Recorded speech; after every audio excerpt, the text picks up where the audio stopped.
Nahinggan ta mga to farmer oh.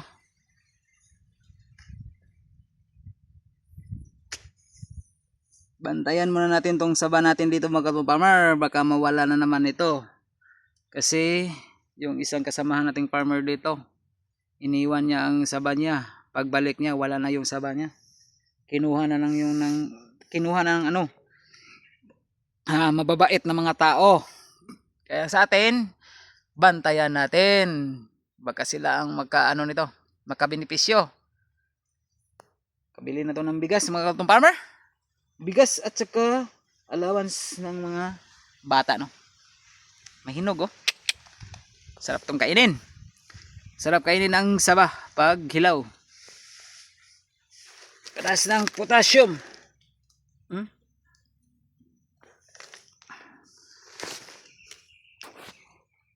Yan naman sa likuran mga ka-farmer.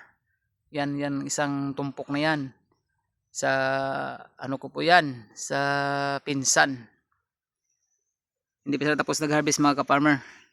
Kaya binantayan ko muna dito kasi walang maiiwan, baka mawala tong saba natin.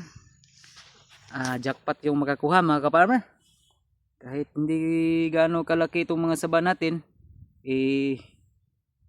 pira na rin ito. Kaya dito lang muna tayo. Kasi yung mga kasama natin kanina dito na nag-harvest, kinuha lang sa kanila. Ibang buyer naman kumuha nun. Ito sa atin to. Yan. Yan, iwan yang hinog mga ka-farmer. Baka madamay pa yung mga hindi hinog no. Yan lang.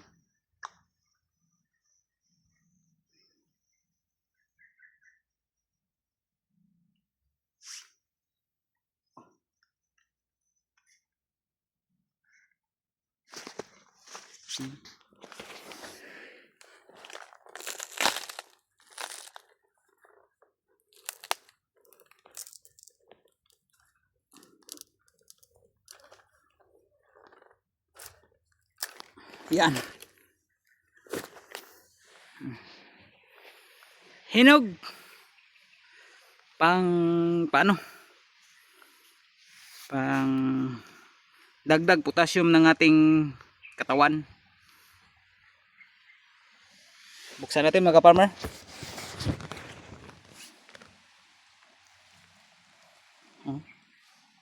Sarap to. Hinog sa puno. Yan o. Hinog sa puno. Yan.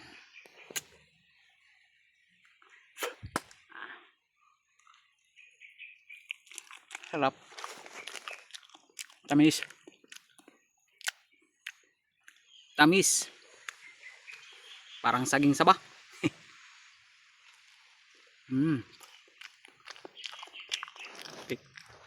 Thank you.